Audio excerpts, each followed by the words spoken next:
பிதாசுதன் பரிசுத்த ஆவியின் பேராலே ஆமென். ஆண்டவர் உங்களோடு இருப்பாராக, உம் ஆன்மாவோடும் இருப்பாராக. எசையா தீர்க்கதரிசி புத்தகத்தில் இருந்து வாசகம், அதிகாரம் 53, இறை வார்த்தை 3. அவர் இகழப்பட்டார், மனிதரால் புறக்கணிக்கப்பட்டார், வேதனையுற்ற மனிதராய் இருந்தார், நோயுற்று நலிந்தார், காண்போர் தன் முகத்தை மூடிக்கொள்ளும் நிலையில் அவர் இருந்தார். அவர் இழிவுபடுத்தப்பட்டார், அவரை நாம் மதிக்கவில்லை. ஆண்டவர் வழங்கும் அருள்வாக்கு. இறைவா உமக்கு நன்றி. கிறிஸ்துவுக்குள் பிரியமான அன்பு சகோதர சகோதரிகளே, ஆண்டவராகிய இயேசு கிறிஸ்து நமக்காக புறக்கணிக்கப்பட்டார், நம்முடைய வேதனைகளை சுமந்து கொண்டார், நமக்காக அடித்து நொறுக்கப்பட்டார், நமக்காக இகழப்பட்டார். மனிதரால் முழுவதும் புறக்கணிக்கப்பட்டு ஒரு வேதனையுற்ற மனிதராய் இருந்து அவர் நலிந்தார் அந்த சிலுவை பாடுகளிலே. எனவே நாம் உபவாசம் இருந்து இந்த நாட்களில் ஜெபித்துக் கொண்டு இருக்கின்றோம். உபவாசம் இருந்து ஜெபிக்கக்கூடிய வேளையிலே உண்மையிலும் உண்மையுமாக நீங்கள் ஆண்டவருடைய அருளை கண்டடைவீர்கள். வேதனையோடு உங்களுடைய உடலை வருத்தி ஆண்டவருடைய சமூகத்தில் இருந்து உண்மையான உள்ளத்தோடு ஜெபிக்கக்கூடிய வேளையிலே ஆண்டவர் உங்கள் மீது மனமிறங்கி உங்களோடு எழுந்தருள்வார். ஆண்டவராகிய கடவுள் உங்களோடு வந்து தங்கக்கூடிய வேளையிலே அவருடைய வல்லமையை கொண்டு நீங்கள் எந்த ஒரு ஆற்றலையும் செய்ய முடியும். அன்பார்ந்தவர்களே, ஒரு முறை புனித பியோ அவர்கள் ஒரு வீட்டிற்கு மந்திரிக்க சென்றார்கள். அந்த வீட்டிற்குள் கடந்து செல்லக்கூடிய வேளையிலே அங்கு ஒரு காட்சியை பார்த்தார். அநேக பாம்புகள் அந்த வீட்டில் இருப்பதை போல ஒரு காட்சியை அவர் கண்டார். அந்த வீட்டை மந்திரித்து விட்டு ஜெபம் செய்து முடித்த பிறகு அவர் அந்த சகோதரியிடம் சொன்னார், நீ பாவத்தில் விழுந்து கிடக்கின்றார், அநேக பாம்புகளை பார்க்கின்றேன்.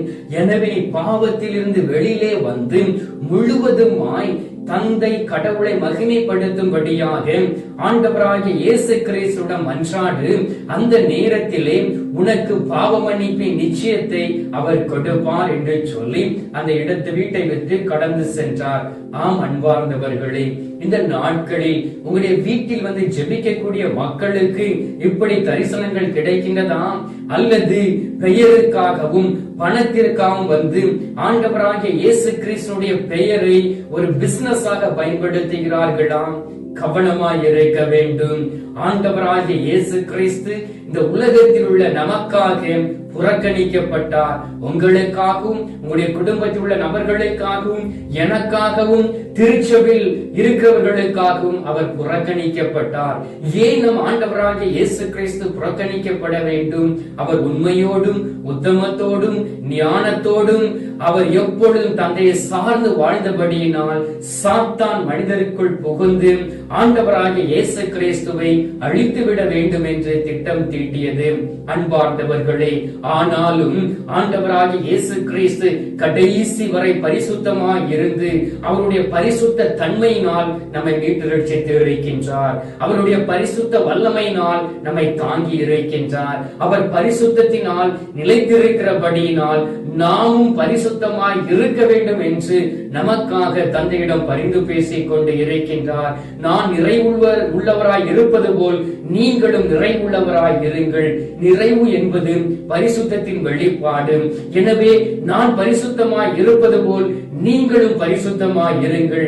நான் தூய்மையாய் இருப்பது போல் நீங்களும் தூய்மையாய் இருங்கள் என்றே சொல்லி அடிக்கடி ஆண்டவராய் இயேசு கிறிஸ்து தன்னுடைய சீடர்களிடமும் அவர் சந்தித்த மக்களிடமும் இவ்வாறு சொன்னார். அன்பார்ந்தவர்களே, ஆண்டவராகிய இயேசு கிறிஸ்து புறக்கணிக்கப்பட்டார் என்றால் நமக்காக புறக்கணிக்கப்பட்டார். ஒருவேளை உங்களுடைய வாழ்க்கையில் நீங்கள் புறக்கணிக்கப்பட்டு இருக்கலாம், உங்களுடைய மனைவியினால் புறக்கணிக்கப்பட்டு இருக்கலாம், உங்களுடைய மாமியாரினால் புறக்கணிக்கப்பட்டு இருக்கலாம், உங்களுடைய மாமனாரினால் புறக்கணிக்கப்பட்டு இருக்கலாம், கணவரால் புறக்கணிக்கப்பட்டு இருக்கலாம், சொந்த குழந்தைகளினால் புறக்கணிக்கப்பட்டு இருக்கலாம், தாய் தகப்பனால் புறக்கணிக்கப்பட்டு அனாதையை போல் வாழலாம். உங்களுக்காக உங்களுக்கு முன்பாக நம் ஆண்டவராகிய இயேசு கிறிஸ்து புறக்கணிக்கப்பட்டார் என்பதை நாம் அறிந்திருக்க வேண்டும்.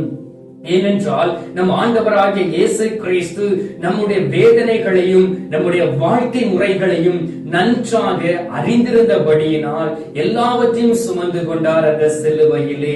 எனவே அந்த சிலுவை பாடுகளை தியானிக்கக்கூடிய வேளையிலே எசாயா 53வது அதிகாரத்தையும் 52வது அதிகாரம் 13 இருந்து நீங்கள் வாசித்து பாருங்கள். அந்த துன்புறும் ஊழியர் நம் ஆண்டவராகிய இயேசு கிறிஸ்துவை பற்றி சொல்லப்பட்டு இருக்கின்றது. எனவே நீங்கள் வாசிக்கக்கூடிய வேளையிலே நம் ஆண்டவராகிய இயேசு கிறிஸ்து எவ்வாறு நமக்காக துன்புறுத்தப்பட்டார் என்பதை நம்முடைய வாழ்க்கையோடு ஒப்பிட்டு பார்க்கக்கூடிய நேரத்திலே நாம் பாவத்தில் விழ மாட்டோம். அன்பார்ந்தவர்களே, நாம் பாவத்தில் இருக்கிறோம் என்றால், பாவத்தில் விழுந்து கொண்டு இருக்கிறோம் என்றால் அது ஒரு மாயை. இந்த உலகம் ஒரு மாயை. இந்த உலகத்தில் ஒரு டெம்பரரியாக நாம் வாழ்ந்து கொண்டு இருக்கின்றோம். இந்த உலகம் ஒரு நிரந்தரம் கிடையாது, இது ஒரு தற்காலிகமானது. எனவே தான் ஆண்டவராகிய இயேசு கிறிஸ்து 30 வருடங்கள் மறைமுகமாய் வாழ்ந்து 3.5 ஆண்டுகள் தந்தையினுடைய பணியை செய்து முடித்து தன்னுடைய 12 சீடர்களையும் அவர் உருவாக்கினார். அதன் மூலம் இந்த நாளில் பெரிய ஆலமரத்தை போல் திருச்சபை உலகம் முழுவதும் நிரம்பி கிடைக்கின்றது. ஆனால் இந்த திருச்சபை அழித்து விடுவதற்காக அநேக சாத்தான்கள் மக்களை எழுப்பி இருக்கின்றான். எனவே நீங்கள் கவனமாய் இருக்க வேண்டும். அவர்களை நீங்கள் வீட்டிற்கு அழைத்து வரக்கூடாது. நீங்கள் முதலில் வீட்டில் இருந்து ஜெபிக்க வேண்டும். நீங்கள் ஆண்டவராகிய இயேசு கிறிஸ்துவிடம் ஜெபித்து ஏன் அவர் புறக்கணிக்கப்பட்டார் என்பதை அறிந்திருப்பீர்கள் என்றால், நீங்கள் புறக்கணிக்கப்படும் பொழுது அது ஒரு பிரச்சனையாக தெரியாது. அன்பார்ந்தவர்களே, சாகும் வரை நீங்கள் இந்த உலகத்தில் வாழும் வரை நீங்கள் புறக்கணிக்கப்படுவீர்கள். ஏதாவது ஒரு சூழ்நிலையில், படிக்கக்கூடிய இடத்தில், வேலை செய்கின்ற இடத்தில், நீங்கள் கடந்து செல்லக்கூடிய பாதைகளில் புறக்கணிக்கப்படலாம், புறக்கணிக்கப்பட்டு இருக்கலாம். ஆண்டவராகிய இயேசு கிறிஸ்துவின் கல்வாரி சிலுவையை ஒற்று நோக்குங்கள். 1 பேதுரு 2:21 சொல்லப்பட்டு இருக்கின்றது, கிறிஸ்துவும் உங்களுக்காக துன்புற்று ஒரு முன்மாதிரியை வைத்து சென்றுள்ளாராம். ஹல்லேலூயா. பாருங்கள், ஆண்டவராகிய இயேசு கிறிஸ்து நமக்காக துன்புற்று ஒரு முன்மாதிரியை வைத்திருக்கின்றார். ஆனால் திராணிக்கு மேலாக சோதிக்காத, நம்மை பாவத்தில் விழ செய்யாத, துன்புறாத ஒரு தெய்வமாய் இருக்கின்றார். நம்முடைய வாழ்க்கையில் துன்பம் வரும் பொழுது, ஆண்டவரே ஏன் இந்த துன்பம் வருகின்றது, ஏன் இந்த கவலை வருகின்றது, ஏன் ஒரு சமாதானம் இல்லாத சூழ்நிலை இருக்கின்றது என்று நாம் அழுது புலம்புகின்றோம். ஆனாலும் நம் ஆண்டவராகிய இயேசு கிறிஸ்துவின் பாடுகளையும் சிலுவையும் உற்று நோக்கக்கூடிய வேளையிலே இது ஒரு பெரிய சிலுவையாய் நமக்கு தெரியாது. எனவே அன்பார்ந்தவர்களே, ஆண்டவராகிய இயேசு கிறிஸ்துவின் வல்லமையை பெற்றுக்கொள்ள நாம் ஒவ்வொரு நாளும் மன்றாட வேண்டும். அவர் விட்டு சென்ற முன்மாதிரியை நாம் கடைபிடிக்க வேண்டும். எபிரேயர் 12:2 சொல்லப்பட்டு இருக்கின்றது, இழிவையும் பொருட்படுத்தாமல் சிலுவையை ஏற்றுக்கொண்டார். சிலுவையை சுமந்தால் ஒரு இழிவு. ஏனென்றால் கொலை செய்கிறவனுக்கும் களவு செய்கிறவனுக்கும் கொடுக்கப்படக்கூடிய மகா பெரிய தண்டனை அது. எனவே அந்த சிலுவையை கூட ஆண்டவர் ஏற்றுக்கொண்டார். ஏனென்றால் நாம் இந்த உலகத்தில் கையூட்டு வாங்குவோம், நாம் இந்த உலகத்தில் திருடுவோம், இந்த உலகத்தில் கொலை செய்வோம், இந்த உலகத்தை நாம் கெடுப்போம் என்பதை அறிந்திருந்தபடியினால் எல்லாவித இழிவையும் நம் ஆண்டவராகிய இயேசு கிறிஸ்து தாங்கிக் கொண்டார். அன்பார்ந்தவர்களே, ஒரு வேளை இந்த செய்தியை கேட்கக்கூடிய வேளையிலே உங்களுடைய உள்ளம் குற்றப்படலாம், உங்களுக்கு குற்ற உணர்வு வரலாம். அன்பார்ந்தவர்களே, நான் உங்களிடம் வேண்டி கேட்பது ஒரே ஒரு காரியம்தான். ஆண்டவராகிய இயேசு கிறிஸ்துவிடம் திரும்புங்கள், திருச்சபையில் நிலைத்திருங்கள், புனிதர்களுடைய வாழ்க்கை வரலாறை படியுங்கள். புனிதர்கள் எப்படி வாழ்ந்தார்களோ அதன்படி நீங்கள் வாழுங்கள். அன்னை மரியாளை உறுதியாய் பற்றிக் கொள்ளுங்கள். ஜெபமாலையை கையில் எடுங்கள், தினமும் ஜெபமாலை சொல்லுங்கள். சாத்தானுக்கு மரண தண்டனை கொடுக்கக்கூடிய ஒரே ஒரு பொருள் எது என்றால் நம்முடைய ஜெபமாலையின் ஜெபம் மற்றும் சிலுவை. எனவே அதை நாம் ஒவ்வொரு நாளும் சுமக்க வேண்டும். அன்பார்ந்தவர்களே, யோவான் நற்செய்தி 1வது அதிகாரம் 11வது வார்த்தையில் சொல்லப்பட்டு இருக்கின்றது, ஆண்டவராகிய இயேசு கிறிஸ்து தன்னை நம்பியவர்களுக்காக தமக்குரியவர்களிடம் வந்தார். அவருக்கு உரியவர்கள் அவரை ஏற்றுக்கொள்ளவில்லை. தன்னுடைய உறவினர்களை தேடி வந்தார். தன்னுடைய தாய் வழியில் வந்தவர்களை தேடி வந்தார். தகப்பன் வழியில் வந்தவர்களை தேடி வந்தார். தன்னுடைய நண்பர்களை தேடி வந்தார். ஆனால் அவர்கள் ஏற்றுக்கொள்ளவில்லை.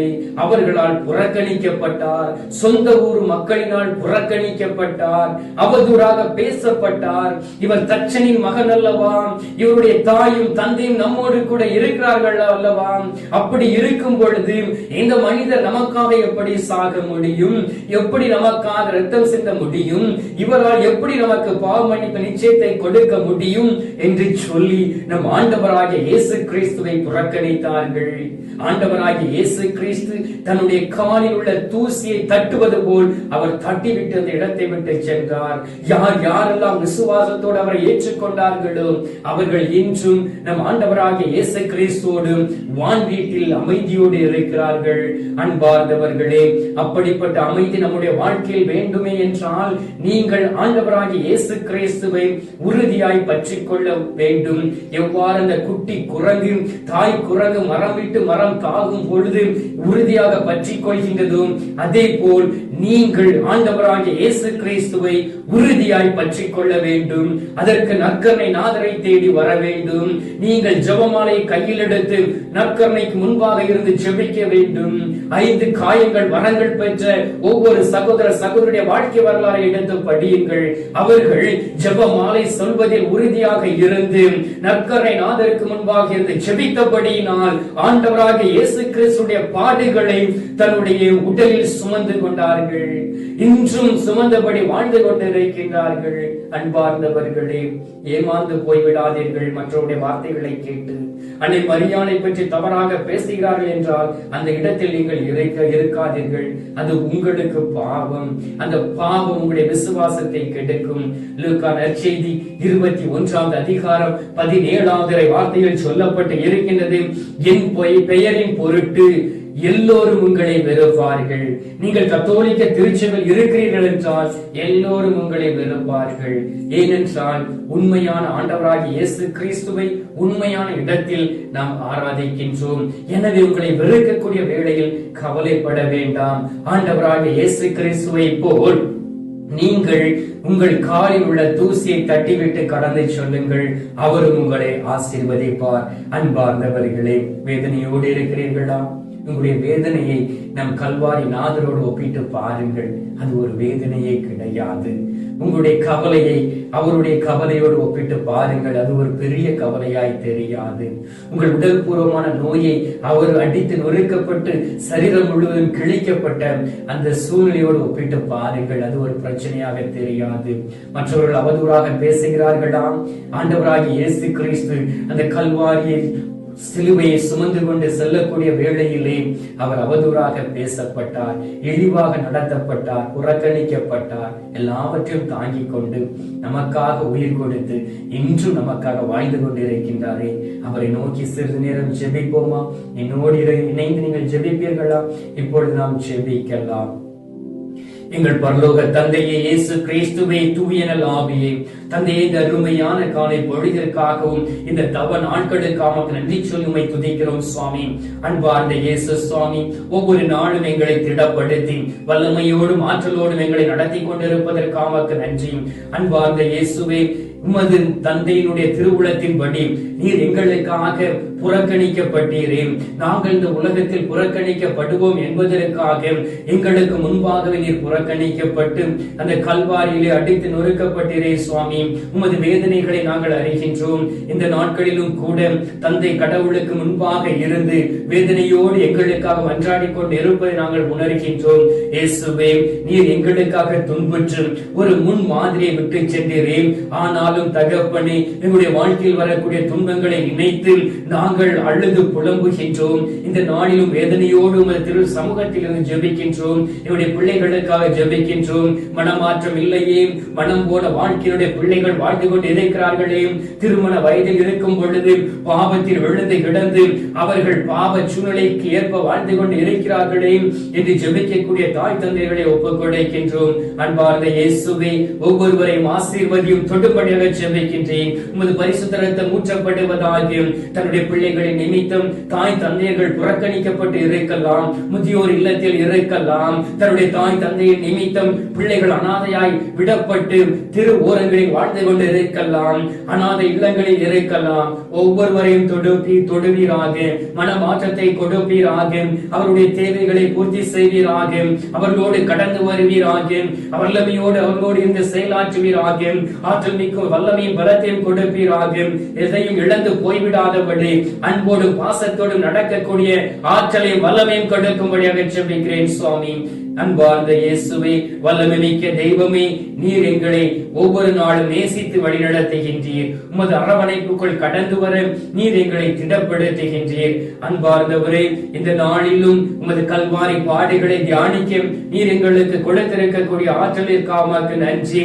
ஆண்டவரே, நீர் உமது உறவினர்களை தேடி வந்த பொழுது அவர்கள் உம்மை ஏற்றுக்கொள்ளாதபடி புறக்கணித்தார்களே ஆண்டவரே, அதுபோல் அநேக முறை எங்களுடைய பாவத்தின் நிமித்தம் நாங்கள் உம்மை புறக்கணித்திருக்கின்றோம், எங்களுடைய வேதனை நிமித்தம் புறக்கணித்திருக்கின்றோம், எங்களுடைய பலவீனத்தின் நிமித்தம் புறக்கணித்திருக்கின்றோம். இந்த நேரத்திலும் கூட தந்தையே, நீர் எங்களோடு கடந்து வந்து எங்களுடைய வேதனைகளும் பலவீனங்களையும் எடுத்து மாற்றி உம்மோடு இணைந்திருக்கக்கூடிய பாக்கியத்தை தருவீராக. இந்த கத்தோலிக்க காணொளி வழியாக யார் யாரெல்லாம் கண்ணீரோடு தன்னுடைய பிள்ளைகளுக்காகவும் தாய் தந்தையர்களுக்காகவும் உறவினர்களுக்காகவும் ஜெபிக்கிறார்களோ, பாவ பிடியில் இருக்கிறவர்களுக்காக ஜெபிக்கிறார்களோ, யார் யாரெல்லாம் குற்றப்படுத்துகிறவர்களுக்காக ஜெபிக்கிறார்களோ, அவருடைய உள்ளத்தை நீர் புனிதப்படுத்தும் தகப்பனே, மனமாற்றத்தை கொடுக்கும்படியாக ஜெபிக்கிறேன். ஆண்டவரே, தந்தையே, ஒவ்வொருவரையும் ஆசீர்வதியும். என்னுடைய வாழ்க்கையில் நீர் கடந்து வந்து அற்புதங்களை செய்தது போல் கண்ணீரோடு ஜெபிக்கிறக்கூடிய பிள்ளைகளுடைய வாழ்க்கையில் அற்புதங்களை செய்திடுவீராக. ஆண்டவரே, இந்த நேரத்தில் நீர் எங்களுடைய ஜெபங்களை கேட்டிருப்பதற்காக நன்றி. எங்களுடைய ஜெபங்களை கேட்டு பதில் தந்திருப்பதற்காக உமக்கு ஸ்தோத்திரம், ஸ்தோத்திரம், ஸ்தோத்திரம். மீட்பரும் இரட்சகருமான இயேசுவின் திருக்கரத்தில் ஒப்புக் கொடுத்து எங்கள் தாய் கன்னி மரியாள் வழியாக ஜெபிக்கின்றோம். எங்கள் நல்ல தந்தையே, ஆமென்.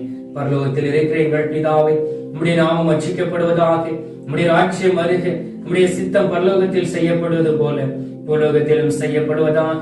எங்கள் அனுதின உணவை எங்களுக்கு இன்று அளித்தருளும். எங்களுக்கு தீமை செய்கிறவர்களை நாங்கள் பொறுப்பது போல எங்கள் பாவங்களை பொறுத்தருளும். எங்களை சோதனையில் விழவிடாதையும் தீமையிலிருந்து எங்களை ரட்சித்தருளும். ஆமென். அருள் நிறைந்த மரியே வாழ்க, கர்த்தர் உடனே பெண்களுக்குள் ஆசீர்வதிக்கப்பட்டவள் நீரே. உம்முடைய திருவயிற்றின் கனியாகிய இயேசுவும் ஆசீர்வதிக்கப்பட்டவரே. அஜேஷ்ட மரியே, சர்வேஸ்வருடைய மாதாவே, பாவிகளா இருக்கிற எங்களுக்காக எப்பொழுதும் எங்கள் மரண நேரத்திலும் வேண்டிக் கொள்ளும். ஆமென். பிதாவுக்கும் சுதனுக்கும் பரிசுத்த ஆவிக்கும் மகிமை உண்டாவதாக. அதில் இருந்தது போல இப்பொழுதும் எப்பொழுதும் என்றென்றும் இருப்பதாக. ஆமென். அன்பார்ந்தவர்களே, ஆண்டவர் உங்களுக்காக புறக்கணிக்கப்பட்டார். இந்த நாளில் நீங்களும் புறக்கணிக்கப்பட்டு இருக்கிறீர்களா? இந்த நேரத்தில் ஆண்டவர் தரக்கூடிய அந்த ஆசீர்வாதத்தை சொந்தமாக்கி கொண்டு மகிழ்ச்சியோடு வாழுங்கள். எல்லாம் வல்ல இறைவன் பிதா, சுதன், பரிசுத்த ஆவி உங்களை ஆசீர்வதிக்கப்பட்டு உங்களுடைய இழிவை எடுத்து மாற்றி உங்களை வழி நடத்துவாராக. ஆமென்.